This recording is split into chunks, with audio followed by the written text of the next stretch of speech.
If any man will come after me, let him deny himself and take up his cross daily and follow me. For whosoever will save his life shall lose it. But whosoever will lose his life for my sake, the same shall save it. For what is a man advantaged if he gain the whole world and lose himself or be cast away? For whosoever shall be ashamed of me and of my words, of him shall the Son of Man be ashamed when he comes in his own glory and in his Father's and of the holy angels. What is requested here? Since people wanted to follow Jesus at that day and time, they were running behind him, going everywhere. He had disciples, and they followed him. He had quite a large crowd following him. And this is one of the times they were really getting close to him. They were thinking about just how good it is to have someone in their presence who's able to get food that they don't have to work for. When he fed 5,000 people from 5 loaves and 2 fishes, and how anxious the people became, and so much that they wanted to make him a king.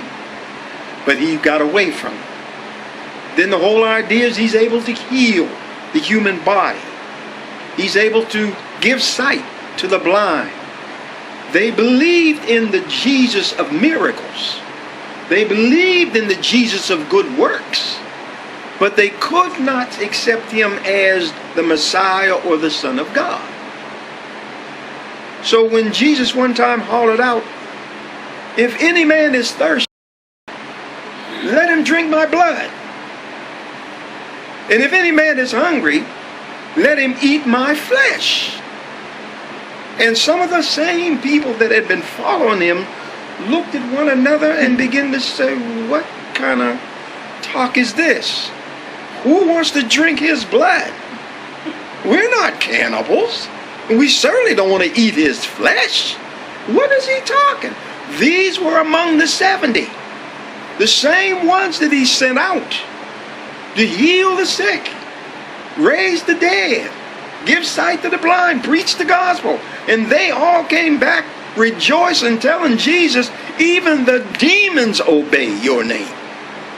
Now they're hearing something that's strange to their ears. And they can't understand, what is it he's saying to us? Drinking his blood? Jesus said, my blood is drink indeed, and my flesh is bread indeed. Well, naturally, from an English person's standpoint of view, or an American, we wouldn't understand it either unless we knew something about the background of the nation of Israel. They doted themselves on Moses when God gave manna from heaven. And they were saying that Moses gave us bread from heaven. Jesus said, Moses didn't give it to you. God gave it to you. But I am the true bread. So when he said, eat my flesh, he was merely speaking about consume my teachings. Drink my blood simply means I'm offering a sacrifice. I am the sacrifice. Accept what I do for you. That as yet they just could not understand it. And from what we understand, it says, and many of them turned away and followed him no more. All because they didn't understand. They took things literally, and they saw through natural eyes. They didn't get the spiritual concept that Jesus was speaking about. And many times he had to tell his disciples, when they come to him and ask him, Lord, what does that parable mean? Or what does that statement mean? You saying, it's given unto you to know the secrets of the kingdom. But to them, that was a means of separating the serious from those who were just curious, those who just wanted to follow him because of food, and wanted to, because he was able to get their bellies filled, and the miracles working, and get the pain out their lives. So they followed him for that purpose. And now he's saying to the rest of the group that's behind him, if any man will come after me, let him deny himself. That first statement, let him deny himself, that is not us. It is not normal. We are not in the position of denying ourselves those things which make us comfortable, those things which make us, that pleases us, those things which satisfy us, and the attempt to keep ourselves abreast of all that's going on and become part of who's who and become part of everything that's going on around us, not realizing what Jesus is saying in these very 3 verses. When he made mention, if any man will come after me, first let him deny himself. That in itself is enough to tell you this move to follow the teachings of Jesus cannot be followed from a normal standpoint of view. We cannot take normalcy for self-denial. That is just not us. We are self-centered, base-natured, broken down, jacked up people. Because this is the result of a sinful nature. Now, when we find out we're excited about the Lord of creation and the Lord of recreation, now we realize in order to follow his instructions and to follow his teachings, there is a cost. And the cost is not the kind that we want. No, it's not paying tithes. No, it's not making sure you're at the door every time the church door is open.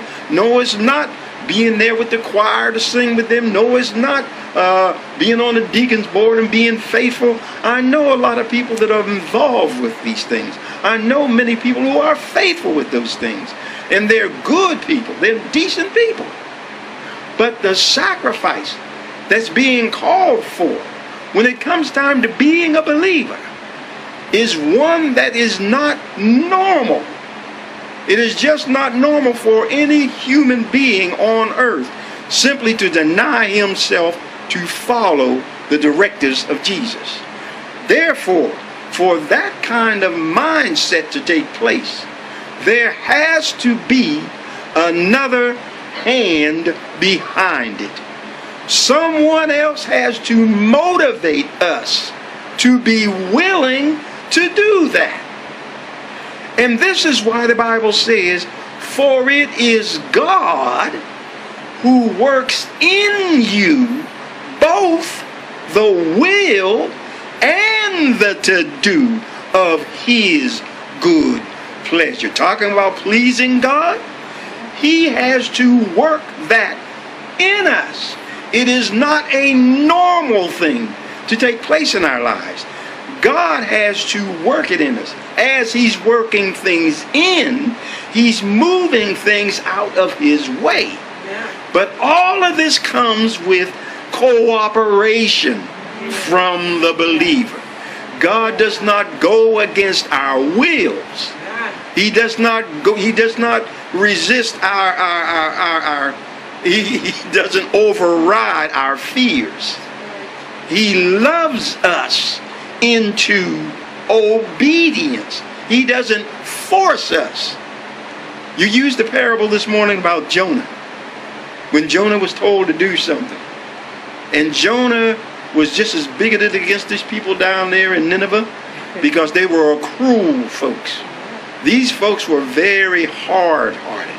And whenever they came into anybody's territory that they wanted to overrun or they wanted to take over, they would rip women up that were pregnant. They would just kill them and just rip their guts open and carry it on. Or take baby by the leg and just dash his little head until the bat brains out. And when the Lord called Jonah to go, he said, Lord, you know these are our enemies. You know what they did with Israel. You know how the folks are. I don't want to go down there. Well, the thing about God is he didn't ask us to like what he wants us to do. He didn't tell us that we had to be pleased with what